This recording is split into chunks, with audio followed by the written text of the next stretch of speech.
Hello बच्चों, let's read this question. The question says which of the following structure are correct? ठीक है, हमसे बोला है choose the correct option. Option A 1 2 4, option B 2 3 4, option C 2 3 और option D 1 2 3 4. ठीक. Now the key concept for this question is Lewis-Opted theory.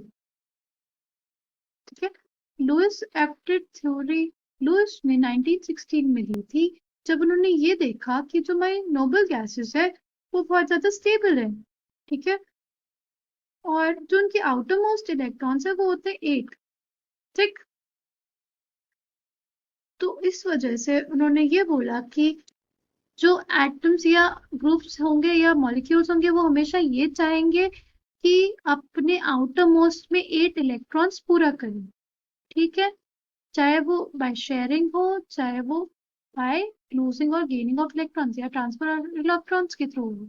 ठीक है, जो भी कोई एटम होगा अपने आउटर मोस्ट में 8 इलेक्ट्रॉन्स पूरा करना चाहेगा. ठीक है, coming on to a question. हमारे क्वेश्चन में क्या दिया हुआ है? CCl4. तो इसमें कार्बन के कितने इलेक्ट्रॉन्स? कार्बन के आउटर मोस्ट में 4 इलेक्ट्रॉन्स होते हैं. ठीक, फिर हमें दिया हुआ है क्लोरीन उसके साथ. क्लोरीन के आउटर मोस्ट में 7 इलेक्ट्रॉन्स. ये हो जाएगा हमारे पास. अगर कार्बन और क्लोरीन अपने इलेक्ट्रॉन्स को शेयर कर लेते हैं तो दोनों के आउटर मोस्ट में 8 इलेक्ट्रॉन्स हो जाएंगे और वो दोनों स्टेबल हो जाएंगे.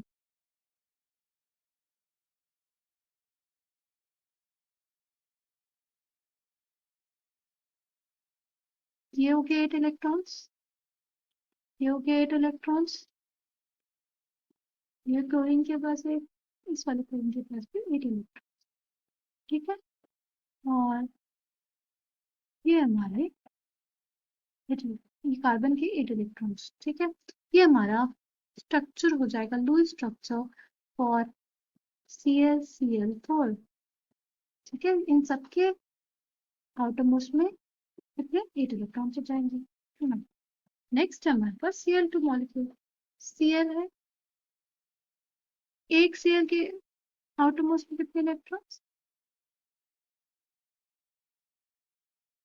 एक Cl के आउटर मोस्ट में कितने इलेक्ट्रॉन? 7.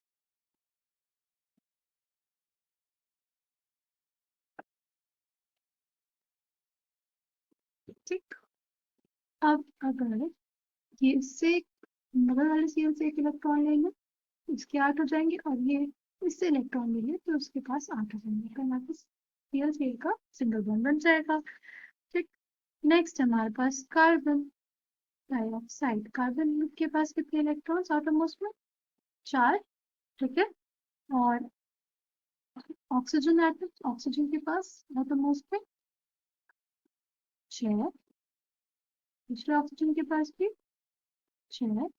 अब इन इलेक्ट्रॉन्स की शेयरिंग कर लेंगे तो हमारे पास कार्बन के पास 8 इलेक्ट्रॉन्स हो जाएगा और ऑक्सीजन के पास भी हमारे पास 8 इलेक्ट्रॉन्स हो जाएगा. तो हमारे पास यहाँ पे C डबल बॉन्ड उस डबल बॉन्ड अपना फॉर्मूला.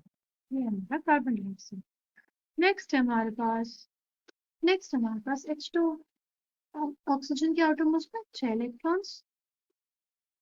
ठीक, और हाइड्रोजन के आउटर मोस्ट में 1 इलेक्ट्रॉन. जो हाइड्रोजन जैसे एलिमेंट्स होंगे उनके लिए ऑक्टेट रूल नहीं लगता, ड्यूप्लेट रूल लगता है कि वो चाहते हैं कि उनके आउटर मोस्ट में 2 इलेक्ट्रॉन्स है. तो ये 2 इलेक्ट्रॉन्स हो गया हाइड्रोजन के, इस वाले हाइड्रोजन के भी आउटर मोस्ट में 2 इलेक्ट्रॉन्स हो गए और इस ऑक्सीजन के 8 इलेक्ट्रॉन्स पूरे हो गए. तो ये हमारा हो गया H2 मॉलिक्यूल. ठीक है, हाँ देखते हैं कि स्ट्रक्चर्स के बारे में क्या पूछा है. जो हमें स्ट्रक्चर्स दिया वो सही बनाया है कि नहीं. ठीक है, देखो ऑप्शन फर्स्ट में कार्बन के 4 इलेक्ट्रॉन्स, यस, और क्लोरीन के हमारे पास 7 इलेक्ट्रॉन्स. ठीक, फिर हमारा स्ट्रक्चर 2 में क्लोरीन के 7 इलेक्ट्रॉन्स दिए और दूसरे क्लोरीन के भी 7 दिए, तभी वो दोनों सिंगल बॉन्ड बना रहे हैं. फिर नेक्स्ट है हमारे पास कार्बन डाइऑक्साइड. कार्बन डाइऑक्साइड में भी हमारे ऑक्सीजन के 6 इलेक्ट्रॉन्स और कार्बन के 4 इलेक्ट्रॉन्स और दूसरे वाले ऑक्सीजन के 6 इलेक्ट्रॉन्स दिए हुए, उनके भी 8 इलेक्ट्रॉन्स पूरे हो रहे हैं. और फिर लास्ट है हमारे पास ऑप्शन 4 वाटर मॉलिक्यूल। उसमें भी ऑक्सीजन के 6 इलेक्ट्रॉन्स है और दो हमारे हाइड्रोजन के जा रहे हैं। ठीक है, ये सारे स्ट्रक्चर्स जो हमें दिए गए हैं वो सारे सही हैं। ठीक है, आई होप आपको ये समझ में आया। The correct answer for this question में भी ऑप्शन डी। ये जो सारे स्ट्रक्चर्स हमको दिए हैं वो सारे सही हैं। I hope you understood it well. Thank you and all the best.